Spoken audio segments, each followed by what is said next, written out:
Hello, and welcome to Chapter 5 of Menace in the Goldilocks Zone. If you recall, in the last chapter, Roger and the Mare Urbans began their journey to Mare Urba at Peregrine's request. They had to move the plans up, so Roger was forced to make a hasty departure from Cerulia in order to meet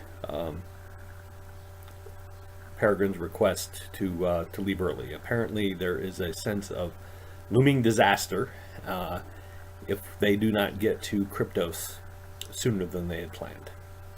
So, when we last left Roger, he was launched into space on the Mare Urban freighter. So now we begin Chapter 5, 40 Days of Night. The door to the room slides open, and the Mare Urban, introduced to Roger as Gatherdam, announces, "We are underway, sir." "Thank you," Roger says as he unstraps himself. "How long will the journey be?" "About 40 days, sir." 40? Peregrine told me this would take 30 days. "It would have, sir, if we had left in another 60 days. Cerulia would have caught up with Mare Urba by then." Roger recalls the model of the solar system Peregrine had made from stones. "Yes, of course," Roger says. "I understand." He moves to climb down from the platform, only to find himself tumbling, suspended in midair. "Use the rails and grips, sir!" Gatherdam disappears and reappears in his field of vision as he tumbles, its eyes wider and ears more erect at each viewing. Roger tentatively extends his arms, which he is delighted to find slows his rate of rotation. He spots a grip next to the door and snags it.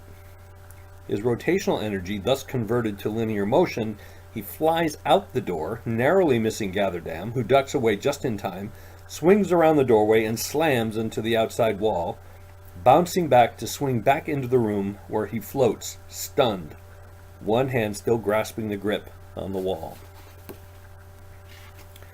Gatherdam's head appears in the doorway.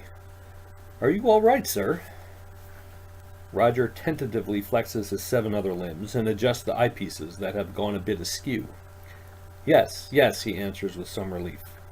"I believe I am." "The captain has invited you to the cockpit. She thought you would like to take in the view." Gatherdam watches him float, moored as he is by one arm. "Shall I tell her you will be delayed?" No, I'm coming. I could use a view of the sky." "The sky, sir?" Gatherdam's head is cocked to one side. "There is no sky in space, sir." "Oh, of course not," Roger admits, but testily. "I mean to say, I could use a view of the stars. There are stars in space, are there not, Gatherdam?" "Why, yes, sir. More than the mind can comprehend." Excellent. I would very much like to see that, if you'd be so kind as to lead the way." "Of course, sir. Remember to—" Yes, use the grips and rails." He carefully pulls himself to the doorway and finds a rail out in the hold. Gatherdam darts ahead quickly, launching itself from one set of grips on one wall to the other on the opposite wall in a zigzag pattern. It stops to monitor Roger's progress, which is quite a bit slower. "Use the grips and rails," he repeats to himself. "Use the grips and rails." At one point he experiments with kicking off with his legs, as he observed Gatherdam doing. Alarmed by his velocity, he snags a grip with one hand, only to have his posterior continue flipping him over so his back was against the grips and he was looking to the aft portion of the vessel. "Sir?" The notice on the lenses report Gatherdam's inquiry coming from the direction of his feet. "I'm fine," Roger assures the creature, but shortly. He crosses an arm over the one anchoring him to take a second grip, and very carefully rotates his body so that he was facing the series of grips. He then uses his lower arms to grasp a grip each, one fore and one aft, and slowly swings his body so that it is perpendicular to the series of grips. He repeats the procedure with his upper arms and turns himself to face the fore of the vessel. "Well done, sir," Gatherdam says encouragingly. "Thank you," Roger replies dryly. He decides that always keeping his body anchored with two limbs is the safest approach, which makes for slow and awkward progress, but gets him to the cockpit without further mishap. "Ah, there you are," Forge Dam greets him as he carefully enters the cockpit, where Burleson and the captain are minding the controls. "I was beginning to think you weren't coming. I hope liftoff wasn't too unpleasant." "Liftoff was nothing compared to this no-gravity business," Roger replies wryly. "Ah, you weren't exaggerating, Gatherdam. There are more stars than the mind can comprehend." "They are not all stars," Forgedem points out. "Do you see that bright one straight ahead of us?" "Yes, the greenish-gray one." "Greenish-gray? Well, it does look that way when we are closer. In any case, that is Mare Urba." "It looks so far away." "It is so far away." "Yes, Nauerdem told me it will take 40 days to get there." Roger looks at the unfamiliar stars. "It is ever night in space, isn't it?" "I've never thought of it that way," the captain replies thoughtfully. "But yes, I suppose it is." "I will probably want to come up here every once in a while," Roger says distractedly, "just to remind myself what stars look like." "You're welcome any time." "Well, I suppose I should get back to my berth and leave you to your work," Roger says resignedly, carefully turning to exit the cockpit. "Let's see if I can get back without slamming into walls or getting turned about." "Escort Mr. Roger back to his berth, Gatherdam," the captain orders. "Then find him that training tether Fordson was using. That," the creature addresses Roger, "may make getting about safer." All right, I've got something to get out and wash down my throat here. Excuse me.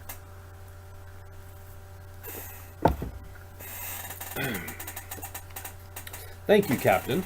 Roger begins the tedious return to his berth. "Hold with two, grasp with two," he mutters to himself. "Hold with two, grasp with two." At one point he looks up and sees Gatherdam waiting patiently for him to catch up. "Tell me, Gatherdam," he says as he creeps aft, "how do you know when to eat and sleep? I am accustomed to living under an open sky. This being closed in is quite disorienting." "We go in watches, sir. 18 hours on duty, 9 hours off. 2 of the crew rest while the other 4 are on duty. Nauerdam and Fordson are resting now. When they come on duty, Burleson and I will eat with everyone and then rest, and so on, sir." "But how do you know when to go on duty?" Roger quickly grasps at a rail as his posteriors threaten to go on ahead again. "Oh, you internalize the rhythm after a time, sir. But you can tell by the watch lights."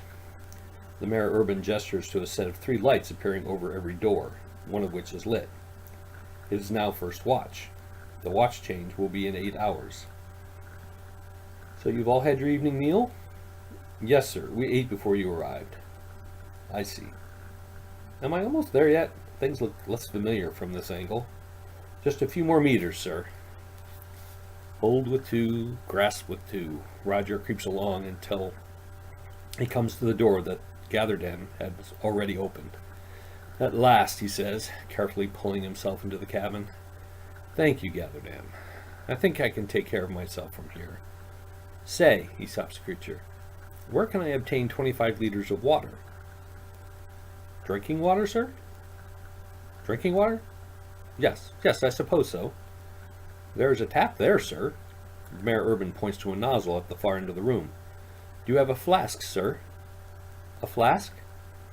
"Yes, sir, a flask that fits that nozzle. If you open that tap without a container fitted to it, the water floats all over the room." "Yeah, I see. Yes, of course," Roger says, growing frustrated. "What I mean to do is flush my gill chambers with this device." He opens one of the shipping containers and, grasping the device, nearly throws it to the ceiling.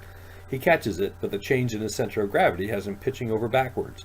"Grips and rails, sir," Gatherdam reminds him. Yes, he replies shortly, using 2 of his arms to secure himself and the other 2 to maintain a hold on the device. "I'll fetch you some anchor straps so you can strap that down, sir." Gatherdam fairly leaps out the door. "Thank you." Roger says to the absent Mayor Urban. He takes the opportunity to examine the device more closely. A recessed area on one side has a hose or tube coiled in it with a fitting that, Roger tries the fitting on the Mayor Urban tap, does indeed fit the tap. Another side of the container features a cylinder labeled filter in cerulean and a switch labeled circulating pump filter backflush. The other side has a round cartridge labeled insert sea salt here. Roger removes it and sees that the interior part of the cartridge is a wire mesh. He also notes that the volume of the cartridge is approximately the volume of salt he had predetermined to reconstitute seawater. He returns to the shipping containers and opens the one containing the sea salt. Mindful of his experience with the device, he does not remove the salt container, but opens it within the larger one. He carefully packs the cartridge, but the salt begins to float around once disturbed. He gets the cartridge packed and closes the lid on the salt container, ruefully noting crystals of salt floating around the outside. Those he closes in the larger container. Gatherdam returns and shows Roger how to secure the device using cunningly hidden fasteners in the floor. It also shows Roger how to tap into the power supply using a real power cord hidden in the device's base. Once satisfied all fittings are secured, the Mayor Urban encourages Roger to turn the unit on. The lenses on Roger's goggles indicate small machinery and circulating water. The notices disappear and a green light flashes on the device. I suspect the unit is ready, sir, Gatherdam opines. Yes, I think so too. Thank you, Gatherdam. What's that? An extra strap? Oh, no, sir. This is the training tether the captain asked me to fetch for you. The creature demonstrates on itself. You secure this end about your middle, and you secure this end to the grips. Once you have gone nearly its length, you resecure it ahead of you, and so forth. That would seem to make an awkward and ungainly process even more awkward and ungainly, Roger observes dubiously. It's just until you get the hang of the grips and rails, sir. Get the hang of it, Roger repeats dryly. What an appropriate expression. Well, again, thank you, Gatherdam. I hope I have not caused you to neglect your duties. Oh, no, sir. The busiest times are just before and just after takeoff or landing. Now that we are underway, we have all the time in the world, sir. Good, good, Roger replies. Well, good night, or good day? Good watch, sir. Good watch, then, Gatherdam. The door slides closed behind the Mayor Urban, and Roger examines the gill flushing device once again. There appears to be two openings in the top for his gill wicks, so Roger positions himself over the device and extends his gill wicks. He finds they do indeed slide very nicely into the openings, and is only mildly startled to feel the vibrations of the circulation pump start up again. He relaxes and contracts the appropriate muscles, feeling oddly self-conscious at performing this necessity indoors. He removes his gill wicks from the machine and retracts them. He admits to himself that the procedure does seem to make him feel better. He considers eating something, but the thought of sleep is more inviting. He removes his communication device and stows it. He then carefully climbs onto the padded platform to strap himself in. He is just finishing that procedure when he realizes the light is still on in the cabin. He unstraps himself, maintains a grip on the platform, and only just reaches across the room to touch the lighting panel, which plunges the cabin into darkness. He replaces the straps and is soon gratefully asleep. He awakes in darkness, the only light coming from the three flashing ones above the door. Anxious to join the crew for breakfast, he tries to jump off the platform, only to be restrained by the straps. This is fortunate, he realizes, as it reminds him that he moves in zero gravity. He undoes the straps, carefully climbs off the platform, and touches the light panel to illuminate the room. He flushes his gill chambers once again, carefully gathers some nectar gel and gel fruit from the shipping container, and heads out the door to join the crew. He is 2 meters from the door when he realizes he did not put on the communication device. He returns to his cabin. He is happy to see all but the captain gathered in the galley, a chamber near where Gatherdam had pointed out the crew quarters. The Mayor Urbans display different degrees of surprise at seeing him, but all greet him politely. Good watch to you all as well, Roger returns their greetings. May I please join you? Of course, sir, and welcome, Burleson replies, speaking as the senior officer. Fordson, fetch some rations for Mr. Roger. No need, thank you, Fordson. Roger stops him. I have brought my own rations.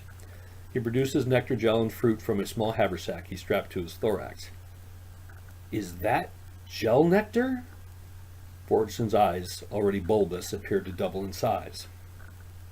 Why, yes it is. Have you had this before? Oh, no, sir. I've not been so wealthy. Well, here, please try some of mine. Once again, the crew displays varying degrees of astonishment. Please, Roger repeats, distributing pieces of the gel around. Everyone try some. I have plenty. The crew exclaims their thanks, and Roger watches as they all savor the nectar gel. For himself, Roger eats a piece of the nectar fruit. Oh, sir, Fordson says as if awestruck, that's the best thing I've ever tasted. Beats fungus root and sea gruel any day. Sir, Lauderson queries, I'm told you eat this at every meal in Cerulia. Is that really so? Why, yes, Roger confirms. It is a staple of our diet. How can that be? Fordson asks in astonishment. Is everyone on Cerulia rich? They grow it on Cerulia, Nauerdam reminds the crew person. I dare say it's not so dear there. No, it isn't, Roger agrees. In fact, I grow it myself. I have a farm about 50 kilometers from Rocketon. Who's looking after your farm, sir, while you're gone? Gatherdam asks. A relative, I suppose. A relative? Roger asks in turn, puzzled. All people, Ceruleans, are related. So yes, I suppose relatives are looking after the farm. I meant family, Gatherdam seeks to clarify. Family? Roger is even more puzzled. Yes, sir. Now Gatherdam is puzzled by his befuddlement. You know, mother, father, brothers, sisters. Now, it must be pointed out that the word mother translates into Cerulean as egg donor, and the word father as sperm donor. The translations of brother and sister are so long that Roger doesn't even bother to read them. How would I ask my egg donor to look after my farm when I don't even know who that is? Roger asks, deeply perplexed. You don't know who your mother and father are? Gatherdam asks. Not out of surprise, but pity. No, Roger says, still confused. Of course not. Oh, I understand now. It's been so long since my lessons I forgot. You mare urbans are a sexually dimorphic species. We're a what? Fordson asks.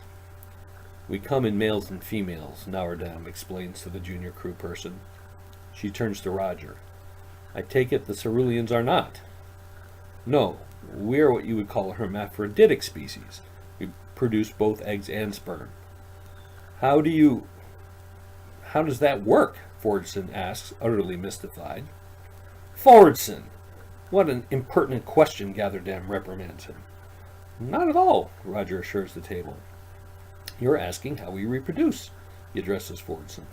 Well, every 5 years we gather with our cohort, and those cohorts who are also at their 5-year intervals, at our spawning lagoon. We draw stones. Sorry, sir, Lauderson interjects. But what is a cohort? And a spawning lagoon, Fordson adds. Well, Roger pauses thoughtfully. I suppose I ought to go through our life cycle, as that might answer all of your questions. Ceruleans are an amphibious species, Roger begins. That means they begin their lives in the water and end up living on land, Burleson interjects, anticipating questions from the junior crewman. Yes, thank you, sir, Roger nods to the first officer. We begin life as free-swimming larvae in a spawning lagoon. We eat plankton and other microscopic life at first, then krill as we grow larger. After 5 years, we grow legs and form a carapace, leave the lagoon and enter the nursery or school. After 10 years in the nursery, studying our lessons, we enter a service, transport, farm work, healthcare, education, the dreads, and so on. After 40 years in a service, we find a position and begin breeding. Our cohort consists of those that emerged from the lagoon with us and went through nursery with us. So you draw stones? Gatherdem asked. Yes, as I was saying, we gather at the breeding lagoon and draw stones. Those who draw black stones deposit sperm. Those who draw white stones deposit eggs. The next day we come back and exchange roles, as it were. I assume that's to avoid fertilizing your own eggs, Burrowson hazards. Yes, exactly. You deposit those things in the lagoon, Gatherdem again. In a small cove in the lagoon, yes. Do you choose who you deposit with? What do you mean? Roger asked, puzzled. Do you choose a mate, someone to have children with? Oh no, it's all completely random. You don't know who the other parent of your children is? I don't know who my children are. Roger looked around the table. I take it is different with Merrirbans. Yes, Nardem answers. We choose a mate and raise the children together. Roger notices that his companions were not meeting his eye. I see this topic as making you uncomfortable, he observes. But so to avoid any mutual embarrassment, I need to ask, how does one distinguish between male and female in your people? The group perked up to a person and looked at one another in amused astonishment. Suffice to say that we can tell, Roger. Burrowson says finally. Yes, I would think so, Roger replies, but how might I tell? More amused glances are thrown around the table. You can tell by our names, Gatherdem says, taking pity on him. If a person's clan name ends in Dam, she is female. If in Son, male. I see, Roger says, doing some quick arithmetic. So the crew is evenly divided between males and females. Yes, Burrowson confirms. And you and the captain, Roger looks at Fordson, are from the same clan, the crewman answers. Yes, sir. Does that mean the two of you are related? Only distantly. Roger's goggle indicate the remark came from behind him. He turns to see the captain in the galley door. I wondered what was delaying my relief, Forgedem tells the group. As much as I hate to interrupt this cultural exchange, I need my rest. And so do you, Larderson. Yes, ma'am, the crewman says as he gets up to leave. Good watch, men, Mr. Roger. Yes, Larderson, good watch, Roger replies. The rest of the crew also excuses themselves, leaving the captain and Roger together.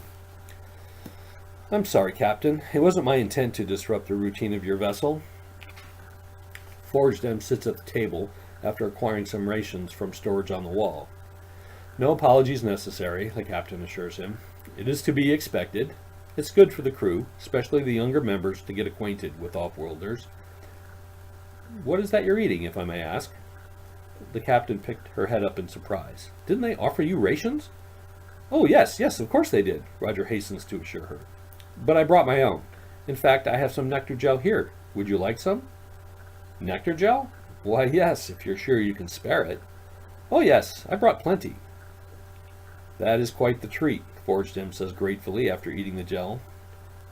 Did you share some of this with the crew as well? Well, yes, of course. Roger considers the question a moment longer. I hope that was all right. Quite all right, the captain assures him. It does explain, however, why they were so much in your thrall. The captain nods on a brownish lump. This, she says, is fungus root. It's not really a root. We just call it that. And this, she holds up a flask, is seed gruel, which is really a gruel made from grass seeds. Eaten together, they make for complete, if not very interesting, nutrition. Would you like to try some? Perhaps another time, Roger declines politely. I'm already quite sated. Did you rest well? Yes, I was quite comfortable. How goes the voyage? Uneventful so far. Let's hope it stays that way. Having finished her meal, the captain gets up to take her leave. If you'll excuse me, Mr. Roger, it is time for me to rest. Of course, Captain. Good watch. Thank you, Mr. Roger. Good watch to you as well. Roger watches the captain leave, expertly jumping from grip to rail toward her cabin. He turns to survey the empty galley. Well, he thinks to himself, only 39 days to go. Well, that's the end of Chapter 5. We'll see you in a week for Chapter 6.